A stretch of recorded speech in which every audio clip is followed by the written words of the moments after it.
Biography is out on the late Cardinal George Pell. 2 years after his sudden death, he remains a topic of interest and respect. EWTN senior Vatican analyst Frank Rocca recently sat down with the author and why she wrote a much longer version of her 2002 book on Cardinal Pell. 2 years after the death of Cardinal George Pell, are we getting a clear idea of his legacy for the Church?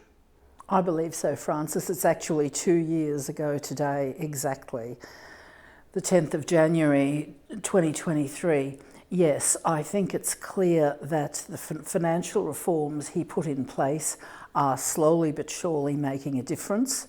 His legacy he left to the Church in Australia is very clear. It's going strongly. The universities he established, the reforms he made to education, for example, which was very close to his heart.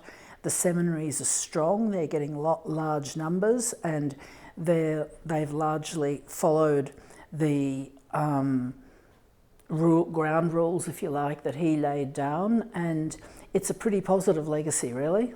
Your biography is entitled Pax Invictus. Would you say something about that as the theme of your book and of the last 2 decades of Cardinal Pell's life? Well, yes, I think it's appropriate. He sometimes used military analogies. He thought the Church had a battle on its hands for the hearts and souls of people, and peace to the victor. And despite all the muck that was thrown at him, he died a contented, free man whose reputation was restored by the High Court of Australia. The title comes from a war memorial in Melbourne that he liked very much when he was the Archbishop there. He used to walk past this war memorial. It was on a statue outside an Anglican church.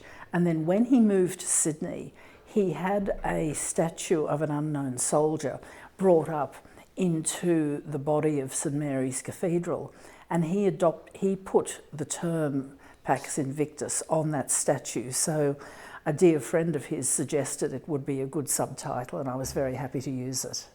So would you say even 2 years after his death, does he remain in some sense a leader of the conservative or traditional part of the Church? He would say orthodox. He always emphasised that what he was teaching wasn't George Pell's teaching or George Pell's interpretation of the faith. It was the Catholic faith. And I think people will increasingly look to his writings, especially his prison journals, which he had a lot of time to think about when he was writing them. And I think people will draw strength from those writings, yes. You think his prison journals, 3 volumes, will be his major literary legacy? Probably, yes. He wrote several other books. I edited a couple of them, and they were collections of his sermons and his newspaper columns. But I think those prison journals were written under such extraordinary circumstances. Tess Livingstone, thank you so much for joining us to talk about your new biography of Cardinal George Pell, Pax Invictus from Ignatius Press. Thank you very much. Thank you, Francis.